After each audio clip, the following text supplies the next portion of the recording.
वाले हैं complexometric titration की। कॉम्प्लेक्सोमेट्रिक टाइट्रेशन जैसे कि इनका नाम बताता है, इसमें क्या होगा, कोई भी एक मेटल आयन होगा जो कि क्या होगा, इलेक्ट्रॉन डेफिशिएंट होगा, वो रिएक्ट करेगा इलेक्ट्रॉन रिच लिगेंड के साथ और क्या बनेगा, कॉम्प्लेक्स बनेगा। तो इसलिए इनको क्या कहते हैं, कॉम्प्लेक्सोमेट्रिक टाइट्रेशन कहते हैं।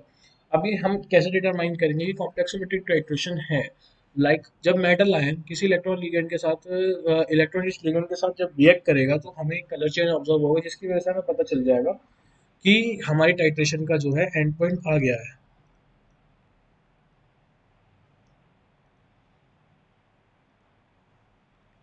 तो चलिए, इसमें कैसे बॉन्ड बनते हैं, इनमें इलेक्ट्रोनेगेटिव बॉन्ड बनते हैं, कोऑर्डिनेशन बॉन्ड की फॉर्मेशन होती है।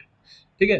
लीगेंड क्या होते हैं, लीगेंड जो होते हैं ये लुईस बेस होते हैं, यानी क्या कर सकते हैं ये, they can donate, they can donate they can donate electrons. ठीक है। तो लिगेंड भी कई तरह के हो सकते हैं, जैसे कि मोनोडेंटेट हो गए, हमारे पास बाइडेंटेट हो गए, ट्राइडेंटेट हो गए, टेट्रा, पेंटा। इनके कुछ एग्जाम्पल हैं। अब मोनोडेंटेट कहने का मेरा मतलब क्या है, जैसे कि मैंने एग्जांपल लिया वाटर का। Water is a monodentate ligand, कैसे है, क्योंकि इसके पास जो इलेक्ट्रॉन है वो केवल एक ही डोनेशन साइड से जो है ये शेयर कर सकता है, इसलिए क्या है, ये मोनोडेंटेट लिगेंड है। अब हम बात करें हमारी कहानी के हीरो की, जिसका नाम क्या है, ईडीटीए। ईडीटीए, अगर हम इसको एलोबरेट करें तो ई मतलब इथाइलिन, इथाइलिन, डी मतलब डाइमीन, टी मतलब टेट्रा, ये मतलब acetic acid, ethylene diamine tetra acetic acid. तो हम आज इसके बारे में बात करने वाले हैं, इसी के साथ हम कॉम्प्लेक्सोमेट्रिक टाइट्रेशन के प्रिंसिपल को भी डिस्कस करेंगे। ये क्या है, ये एक हेक्साडेंटेट लिगेंड है, यानी कि इसमें क्या होंगी, 6 डोनेशन साइट। तो हम बात करें हेक्साडेंटेट लिगेंड की, अगर मैं बात करूं तो इसमें 6 डोनेशन साइट्स हैं, तो क्या आपको दिख पा रही है 6 डोनेशन साइट्स। ये दिखने में थोड़ा कॉम्प्लेक्स स्ट्रक्चर लग रहा है कि कितना कॉम्प्लेक्स है, हम तो उसको ड्रॉ नहीं कर सकते, पर ऐसा नहीं है। देखिए, हम इसके अगर नाम को पढ़ें, ई मतलब ethylene diamine tetra acetic acid, E मतलब ethylene, this is ethylene, CH2 से थाइलिन ग्रुप, और इसमें 2 मोइटी खाली है तो ये इथाइलिन ग्रुप है। ठीक है, डाइमीन, 2 अमीन जोड़ दीजिए, टेट्रा एसिटिक एसिड, उनके साथ 4 एसिटिक एसिड जोड़ दीजिए, बन गया ethylene diamine tetra acetic acid.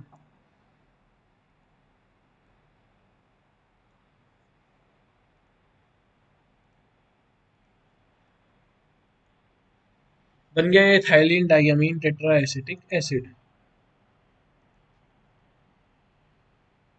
तो देखिए इसमें 6 डोनेशन साइट कैसे हैं, ये देखिए, 1, 2, 3, 4, हमको तो 4 ही दिख पा रही है, 6 कैसे है। सही मायनों में तो अभी 4 भी नहीं दिख रही हैं, क्यों, क्योंकि ओ के साथ एच ग्रुप जुड़ा है। तो इसके मामले में हम आपको एक विशेष बात बताते हैं, जो ईडीटीए है वो वर्क करता है बेसिकली 10 to 12 pH पर। क्यों, क्योंकि ये जो ओ है, ये ओ जो है, आ, ये अब मीडियम में चले जाते हैं, अगर एक्वस मीडियम, अगर एल्केलाइन मीडियम हो, ये तो पता ही होगा। तो जब ये एक्वस मीडियम में काम करेगा तो ये जो O है इसके साथ जो H है ये मीडियम में चला जाएगा, और यहाँ पे O पे क्या आ जाएगा, नेगेटिव चार्ज। इसी तरह से चारों O पे होगा, सारे 4H चले जाएंगे और यहाँ पे नेगेटिव चार्ज आ जाएगा। पर इसमें तो अभी हमें 4 ही साइड दिख पा रही है, हमने कहा ये हेक्साडेंटेट लिगेंड है, 6 डोनेटिंग साइट है इसमें, तो कहाँ है वो 6 साइट। देखिए ये दो, एन पे 2 लोन पेयर भी तो है, ये भी तो डोनेशन करेंगे ना, ये जो दो हैं ये भी तो डोनेशन करेंगे। तो इस तरह से ये कैसे काम करेगा, हेटेरोडेंटेट लिगेंड की तरह। हमने क्या बताया, लुईस बेस होते हैं, इलेक्ट्रॉन डोनेट करते हैं, किसको, मेटल आयन को, जैसे कि सोडियम आ गया तो उसको ये मेटल आयन दे देगा, ये मेटल आयन दे देगा, सब मेटल आयन दे देंगे Na+ को। ठीक है। दूसरे हमने लिखा हुआ है कि ये चिलेटिंग एजेंट की तरह काम करते हैं, ये चिलेट बनाते हैं। चिलेट क्या होता है, जब भी कोई मेटल आयन किसी भी लिगेंड के साथ कंबाइन होता है और वो वाटर सॉल्युबल कॉम्प्लेक्स बना लेता है, तो उसको हम क्या कहते हैं, चीलेट बनाते हैं कहते हैं। तो ईडीटीए क्या करता है, कॉम्प्लेक्स बनाता है, वो भी स्टेबल चीलेट बनाता है, तो यानी कि चिलेशन शो करता है, चिलेट इफेक्ट शो करता है। अब हमने दूसरी बात की कि ये रिएक्ट करता है 1:1 स्टैइकोमेट्री में। इसका मतलब क्या है यार, इस पे तो 6 डोनेशन साइट है, 1:1 में कैसे रिएक्ट कर सकता है? तो हम बताते हैं। जो ईडीटीए की एक ही साइट, सारी जो साइट्स हैं वो एक ही सोडियम के मॉलिक्यूल को घेरेगी, ना कि 6 अलग अलग सोडियम के मॉलिक्यूल। ये जो है सोडियम का मॉलिक्यूल जब आएगा अंदर, ये सोडियम का मॉलिक्यूल जैसे ही आएगा अंदर, तो इसको ये साइड स्टेबल करेगी, इसको ये साइड स्टेबल करेगी, इसको ये साइड स्टेबल करेगी, ये डोनेट करेगी, ये डोनेट करेंगे, ये डोनेट करेंगे, और इससे एक केज लाइक स्ट्रक्चर बन जाएगा। जब इतने सारे एक्सेप्ट एक साथ लग रहे होंगे तो उस इसलिए हम इसको क्या कहते हैं, सीक्वेस्ट्रिंग एजेंट। क्यों? क्योंकि ये बनाते हैं क्या, केज लाइक स्ट्रक्चर। इसलिए एडीटी एक सीक्वेस्ट्रिंग एजेंट भी है। समझ आए 1:1 स्टोइचोमेट्री में कैसे रिएक्ट करेगा। एक सोडियम का मॉलिक्यूल केवल एक ही ईडीटीए मॉलिक्यूल के साथ कंबाइन कर सकता है। ठीक है। अब ये एक क्वेश्चन आता है हमारे दिमाग में कि वाई एडीटीए से जो टाइट्रेशन की जाती है वो अल्केलाइन पीएच में की जाती है, क्यों? आप समझ ही गए होंगे। क्योंकि ये जो OH है, ये जो OH है, इनको अपने H निकालने के लिए एक एल्केलाइन मीडियम की जरूरत है। वहीं पे ये H जाके खाए जा सकते हैं उस एल्केलाइन मीडियम के द्वारा। ये प्रोटॉन वहीं तो जाके डोनेट होंगे। ठीक है। और इरिटिए मतलब एल्केलाइन पीएच पे ही क्यों काम करता है, वर्क बेस्ट एट, यानी कि थोड़ी लो पीएच पे भी काम करेगा, बिल्कुल। तो अगर हम बात करें पीएच 1 या 2 पे, ये हेक्साडेंटेट लिगेंड की तरह नहीं काम करता, ये बाइडेंटेट लिगेंड की तरह काम करेगा। क्यों? क्योंकि ये तो नहीं जा पाए, इन ओ के साथ एच इंटैक्ट है, तो ये तो डोनेट नहीं कर पाएंगे, तो ये दो एन है, यही डोनेट करेंगे। जैसे पीएच बढ़ेगी, ये O H O H O H O H चले जाएंगे मीडियम में, ये जो है हेक्साडेंटेट लिगेंड की तरह काम करेगा।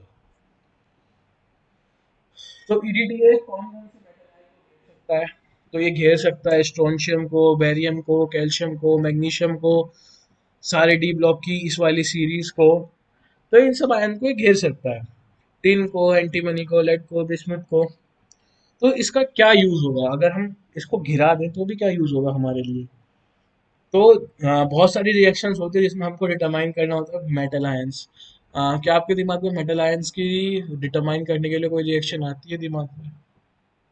अच्छा चलिए, हार्डनेस ऑफ वाटर पता है। हार्डनेस ऑफ वाटर क्यों होती है? हार्डनेस ऑफ वाटर होती है due to the salts of calcium and magnesium. ठीक है। तो उसमें मेटल आयंस ही तो हैं। तो हम ईडीटी टाइट्रेशन से पानी की हार्डनेस को बता सकते हैं। किसी कंपाउंड में हैलाइड्स की इम्प्योरिटी तो नहीं है, सल्फेट्स तो नहीं है, या फॉस्फेट्स तो नहीं है, कोई भी मेटल आयन तो नहीं है, हम इससे बता सकते हैं। किससे? ईडीटी रिएक्शन की कॉम्प्लेक्सोमेट्रिक टाइट्रेशन करके हम बता सकते हैं। चलिए, चलो ये तो बात होगी, चलिए छोड़े, हमने बात कर ली केमिस्ट्री में लैब में खड़े होके। ठीक है। अब हम अगर बात करना चाहें कि ईडीटीए का क्या यूज होगा हमारी डेली लाइफ में, मतलब क्या ही कर सकता है ईडीटी, क्या कर सकता है, आपको क्या लगता है? आप सपोज कीजिए कि हमारे अंदर कोई इम्प्योरिटी चली गई, किसी भी मेटल आयन के, आपको पता ही है कुछ मेटल आयन जो होते हैं हमारे लिए हार्मफुल होते हैं। तो ईडीटीए क्या करेगा? ईडीटीए को हम एंटीडोट की तरह यूज कर सकते हैं। ईडीटीए क्या करेगा, हमारे ब्लड में जाएगा, चला गया, ये क्या करेगा, उन मेटल आयन का पीछा करेगा, उनके साथ चिलेट बनाएगा, और उनको हमारे बॉडी के किसी भी टिश्यू के साथ रिएक्ट करके डैमेज करने से रोकेगा। तो ईडीटीए को हम क्या कर सकते हैं, एंटीडोट की तरह यूज भी कर सकते हैं कुछ कुछ टॉक्सिक एजेंट के खिलाफ। ठीक है। तो चलिए अब हम बात करते हैं मेन टॉपिक की, हमारे इस वीडियो के प्रिंसिपल ऑफ कॉम्प्लेक्सोमेट्रिक टाइट्रेशन। हमने कहा था, अच्छा चलिए अब टाइट्रेशन की पिक्चर बनानी शुरू कीजिए आप अपने दिमाग में। हमने लैब में हमेशा देखा होगा, एक स्टैंड होता है, उसके ऊपर एक ब्यूरेट लगी होती है, नीचे हम फ्लास्क रखते हैं, उस फ्लास्क में हम अपना लिक्विड डालते हैं। ठीक है। और टाइट्रेंट भरा होता है, टाइट्रेट और टाइट्रेंट। ठीक है, पिक्चर आई कुछ दिमाग में? तो चलिए अब हम बात करते हैं कि ईडीटी टाइट्रेशन कैसे होती है। हम बात कर रहे हैं बिल्कुल स्टार्टिंग फेज की, बिगनिंग की। इमेजिन कीजिए आप लैब में खड़े होकर टाइट्रेशन कर रहे हैं, आप फ्लास्क में क्या लेंगे? मेटल का सॉल्यूशन, किसी भी मेटल के आयन जिसमें प्रेजेंट हो गया। जैसे सपोज हमने अपने घर की टंकी का पानी ले लिया, ठीक है, उसमें क्या प्रेजेंट है? मेटल के आयंस। ठीक है, उसमें आप क्या डालेंगे? कोई भी इंडिकेटर। ठीक है, तो वो इंडिकेटर इन मेटल के आयन के साथ रिएक्ट करके क्या बनाएगा? मेटल इंडिकेटर कॉम्प्लेक्स, जो कि एक रेड कलर का कॉम्प्लेक्स होगा नो। ठीक है,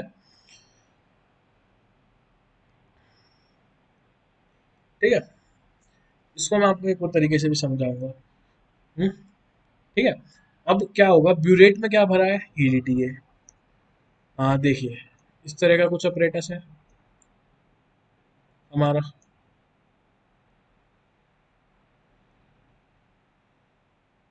ये नीचे फ्लास्क है अपनी, इसमें क्या भरा है? ईडीटी ए, ईडीटी ए भरा है। ठीक है, हम टंकी ओपन करेंगे, इसमें बूंद बूंद करके ईडीटी आएगा। ये स्टैंड पे लगी हुई है। ठीक है, तो हमारी टाइट्रेशन चल रही है। अब क्या है, पहले क्या था, समझिए, ये कॉलेज की लव स्टोरी की तरह है। एक लड़का है, एक लड़की है। हम्म? आराम से रह रहे थे कॉलेज में, कोई दिक्कत नहीं थी। केवल कौन थे? मेटल आयन और इंडिकेटर। लड़की को फंसाने वाला कोई दूसरा लड़का था ही नहीं। ये अपना आराम से मेटल इंडिकेटर का रेड कलर का कॉम्प्लेक्स अपना प्यार बिखेरते पूरे कैंपस में घूम रहे थे कॉलेज। क्या है? मेटल इंडिकेटर कॉम्प्लेक्स है, बिगनिंग में तो यही था। ठीक है, अब क्या हुआ? कॉलेज में एंट्री हुई एक डॉन की। डॉन कौन है? ईडीटीए हमारी पिक्चर का कौन है? हीरो। तो इंडिकेटर हो गया, चलो। ईडीटीए कौन है? हमारा डॉन है। ठीक है, अब क्या हुआ? जब बूंद बूंद करके ऊपर से ब्यूरेट में से नीचे फ्लास्क में ईडीटीए गिरने लगा, तो क्या हुआ? मेटल आयंस, ये जो हमारा डॉन है ना, इसको लड़कियों के साथ खेलना पसंद है, मतलब लड़कियों से दोस्ती करना, उनको पटाना इसको पसंद है। ठीक है, तो क्या हुआ? अभी हमारी टाइट्रेशन चल रही है, अभी हमारी टाइट्रेशन का एंड पॉइंट नहीं आया। ठीक है, तो क्या हुआ? सारे मेटल आयन तो ऐसा नहीं था कि इंडिकेटर ने ऑक्यूपाई कर लिए होंगे, कुछ मेटल आयन जो थे उनके साथ इंडिकेटर ने रेड कलर का कॉम्प्लेक्स बना के शुरू कर, तो कोई दिक्कत नहीं थी। ये भी अपना घूम रहे थे आराम से मेटल इंडिकेटर बना के, मेटल इंडिकेटर कॉम्प्लेक्स बना के ये भी रह रहे थे। जो फ्री मेटल थे उनके साथ जो है, फ्री मेटल के साथ ईडीटीए कंबाइन करके अपना ईडीटीए मेटल कॉम्प्लेक्स बना के आराम से रह रहा था। सब तसल्ली से चल रहा था। पर एक दिन क्या हुआ? अब जो डॉन था, उसको जो फ्री वाली सुंदर कन्या थी वो खत्म हो गई। अब उसको कोई नई चाहिए। अब नई जो है वो घूम रही है मेटल इंडिकेटर के साथ रेड कलर बना के। अब आप सपोज कीजिए, जब सारे metal ions, free metal ions combine हो गए, तो ईडीटीए को गुस्सा आया। इन्होंने देखा ये तो मेटल इंडिकेटर कॉम्प्लेक्स आराम से घूम रहे हैं पिक्चर में, तो इन्होंने क्या किया? ईडीटीए मेटल कॉम्प्लेक्स ने अ, जब सारे फ्री एटल मेटल एटम कंज्यूम हो गए, ठीक है, तो ईडीटीए जो है इस मेटल इंडिकेटर कॉम्प्लेक्स को रिएक्ट करेगा, इसको धक्का दे के बाहर कर देगा, छेद पीट के बाहर कर दिया। ठीक है, और मेटल के साथ अपना दोस्ती कर ली, आराम से रहने लगा। पर जिसको भैया सुताई होती है जिसकी, वो तो फड़फड़ाएगा ही ना। तो इस इसकी वजह से भैया फड़फड़ाएगा तो थोड़ी बहुत एनर्जी निकलेगी, कलर चेंज होगा, रेड से पता नहीं क्या क्या होगा। तो इस इंडिकेटर आयन की वजह से ग्रीनिश ब्लू कलर आया। समझे कहानी? चलिए एक बार और समझाते हैं। हमारी टाइट्रेशन चल रही है, ऊपर फ्लास्क में पड़ा है ईडीटीए, नीचे है हमारा मेटल आयन, उसमें हमने डाल दिया दो बोन इंडिकेटर। इंडिकेटर क्या यूज करते हैं हम यहाँ पे? Modern black. ठीक है। ये कंबाइन कर सकता है मैग्नीशियम वगैरह के साथ। तो मैग्नीशियम की इम्प्योरिटी प्रेजेंट होती है ज़्यादातर हार्ड वाटर में, तो मैग्नीशियम के साथ ये कंबाइन कर सकता है। तो फ्री मेटल आयन के साथ जब इंडिकेटर कंबाइन करेगा तो मेटल इंडिकेटर कॉम्प्लेक्स बनाएगा। फिर धीरे धीरे धीरे धीरे धीरे धीरे इसके साथ टाइट्रेशन के दौरान इंडिकेटर के साथ मेटल आयन जो है मेटल इंडिकेटर कॉम्प्लेक्स बना लेगा। पर जब ईडीटीए आएगा पिक्चर में, तो ईडीटीए क्या करेगा, ईडीटीए फ्री मेटल आयन के साथ कंबाइन करेगा और मेटल इंडिकेटर कॉम्प्लेक्स बना लेगा ईडीटीए का, ईडीटीए मेटल इंडिकेटर कॉम्प्लेक्स। ठीक है। अब ये जो है कॉम्प्लेक्स किसी को कुछ नहीं कह रहा ईडीटीए बेचारा, पर जब ये सारे ही मेटल आयन के साथ कॉम्प्लेक्स बना लेगा तो एंड ऑफ द टाइट्रेशन ये क्या करेगा, ये मेटल इंडिकेटर कॉम्प्लेक्स को तोड़ेगा, इंडिकेटर को बाहर करेगा और मेटल को अपने साथ ले लेगा। तो ईडीटीए मेटल कॉम्प्लेक्स बना लेगा, जैसे ही एक बूंद भी फालतू आएगी ईडीटीए की। ठीक है। इंडिकेटर है वो फड़फड़ाते हुए हमें ग्रीनिश ब्लू कलर दे देगा। तो इस तरह से ये मेटल इस तरह से टाइट्रेशन होती है, कॉम्प्लेक्स मेटल टाइट्रेशन। ठीक है। अब इसमें एक और टॉपिक आता है मास्किंग एजेंट। मास्किंग एजेंट क्या होते हैं?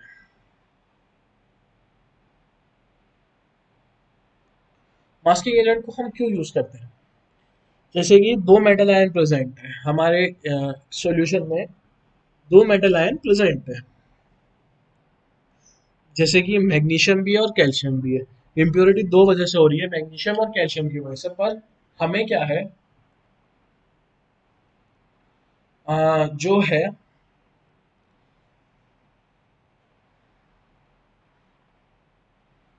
अ, हमें क्या है, हमें निकालना है कि कितने, केवल मैग्नीशियम की वजह से कितनी इम्प्योरिटी है। तो हम आयोडीन आयोडाइड का यूज करते हैं, तो क्या करें कि वो कैल्शियम की वजह से कितनी इम्प्योरिटी है। तो हम क्या करेंगे, आयोडाइड का यूज करेंगे, वो पानी में से मैग्नीशियम को क्या है मास्क कर देगा, जिसकी वजह से वो क्या है ईडीटीए के साथ रिएक्ट ही नहीं कर पाएंगे। ठीक है। ऐसे कुछ डीमास्किंग एजेंट भी होता है, जैसे कि formaldehyde acetic acid solution zinc and chlorohydrate के साथ ये डीमास्किंग एजेंट की तरह काम करता है। ठीक है। फॉर्मेल्डिहाइड एसिटिक एसिड सॉल्यूशन जो है जिंक एंड कैडमियम के साथ डीमास्किंग एजेंट की तरह काम करता है। कुछ मास्किंग एजेंट के एग्जांपल भी साइनाइड जो है वो nickel cobalt zinc cadmium copper iron in सब के साथ मास्क कर सकता है। आयोडाइड जो है मैग्नीशियम के साथ मास्क कर सकता है। तो ठीक है। तो इसका फायदा क्या है, इसकी वजह से हम केवल एक ही आयन को डिटरमाइन कर सकते हैं, रेदर हम बहुत सारे आयन को डिटरमाइन करें। लाइक मेरे को कैल्शियम को डिटरमाइन करना है किसी भी सॉल्यूशन में से, तो मैं केवल कैल्शियम को ही डिटरमाइन कर सकता हूँ। चलिए, इसमें एक वो चीज आती है कि हमें रिजल्ट कैसे पता चलेगा। तो सिंपल है, जितने एमएल एक ईडीटीए जो है, एक मॉलिक्यूल ईडीटीए का केवल एक ही मेटल आयन के साथ रिएक्ट करेगा। तो जितने मॉलिक्यूल जितने एमएल ईडीटीए यूज हुआ, यानी कि हम ये पता लगा सकते हैं कि उतने ही मेटल आयंस थे पानी में। बिल्कुल सही बात है, समझे। तो इंडिकेटर्स, इसमें कई सारे इंडिकेटर होते हैं, अलग अलग आयन के लिए अलग अलग इंडिकेटर होते हैं। जैसे कि हमने बात की थी मॉडर्न ब्लैक सेकंड की, या यूरोक्रोम ब्लैक टी कहते हैं इसको, सोलोक्रोम ब्लैक टी भी इसी को कहते हैं। पीएच 10 पे काम करता है हमारा, ईटीडीए भी पीएच 10 पे काम करता है, तो कोई दिक्कत नहीं है, टाइट्रेशन आराम से चलेगी। ठीक है। ये किसके साथ काम कर सकता है, मैग्नीशियम जिंक कैडमियम, थोड़ा कैल्शियम के साथ पुअर होता है, पर हम हार्डनेस ऑफ वाटर डिटरमाइन करने के लिए मोस्टली हमारी लैब में मॉडर्न ब्लैक सेकंड ही प्रेजेंट होता है। ठीक है। तो हमारे कई सारे इंडिकेटर जैसे murexide ammonium cuprate calcium, even present of magnesium, तब भी ये डिटरमाइन कर सकता है। तो ये मॉडर्न ब्लैक का स्ट्रक्चर है।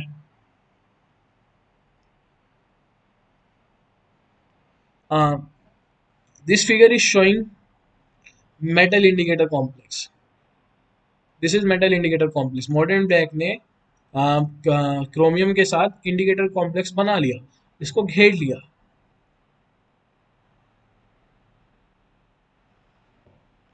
अब टाइट्रेशन कई तरह की हो सकती है, जैसे कि कैसी, डायरेक्ट टाइट्रेशन, डायरेक्ट टाइट्रेशन ही देखी हमने अभी। डायरेक्ट टाइट्रेशन में क्या है, ये हमारी ब्यूरेट है, ये नीचे फ्लास्क रखी है, इसमें कोई मेटल आयन जैसे कि जिंक प्रेजेंट है। तो क्या होगा, जब ऊपर से ईडीटी आएगा, वही मेटल इंडिकेटर कॉम्प्लेक्स को धक्का देगा, इंडिकेटर के साथ कलर चेंज होगा, हम पता लगा लेंगे कि क्या था। बैक टाइट्रेशन, ये बहुत अच्छी टाइट्रेशन होती है बैक टाइट्रेशन। बैक टाइट्रेशन में क्या होगा, मतलब कुछ ऐसे